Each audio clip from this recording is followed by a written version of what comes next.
10th class విద్యార్థుల కొరకు దానశీలము అనే పాఠం నుంచి పద్యమును చదివి వినిపిస్తున్నాం. దాని భావము: కులమున్ రాజ్యమున్ దేజమున్ నిలుపు మీ కుబ్జుండు విశ్వంభరుండలతింబోడు త్రివిక్రమ స్ఫురణ వాడై నిండు బ్రహ్మాండము గలడే మాన్పను కండు నా పలుకులా కర్ణింపు కర్ణంబులన్ వలదీ దానము గీనము బనుపుమా వర్ణిన్ వదానోత్తమా.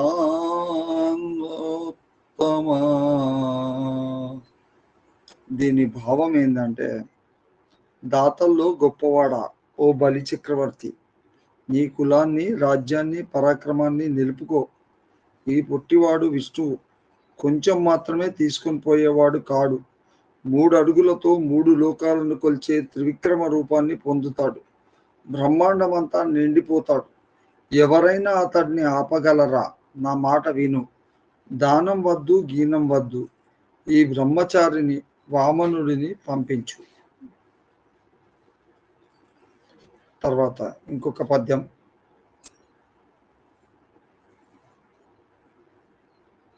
కారే రాజులు రాజ్యముల్ గల్గవే గర్వోన్నతింబొందరే వారేరి సిరి మూటగట్టుకొని ఓ వంజాలిరే భూమిపై బేరైనంగలదే శిబి ప్రముఖులున్ ప్రీతిన్ యశకాములై ఈరే కోర్కెలు వారలన్ మరచిరే ఇక్కాలమున్ భార్గవా.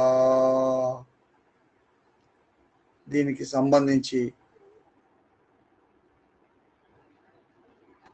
పద్యం యొక్క భావం తీసుకుంటే,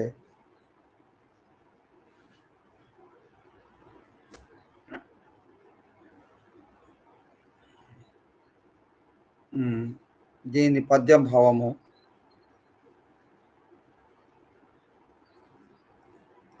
భావం తీసుకుంటే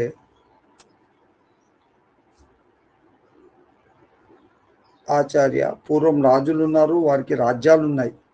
వారు ఎంతో అహంకారంతో విర్రవీగారు. కానీ వారెవరూ ఈ సంపదలను మూటగట్టుకొని పోలేదు. ప్రపంచంలో వారి పేర్లు కూడా మిగలలేదు. శిబి చక్రవర్తి వంటి వారు కీర్తి కోసం సంతోషంగా అడిగిన వారి కోరికలు తీర్చలేదా? వారిని ఈనాటికి లోకము మరువలేదు కదా.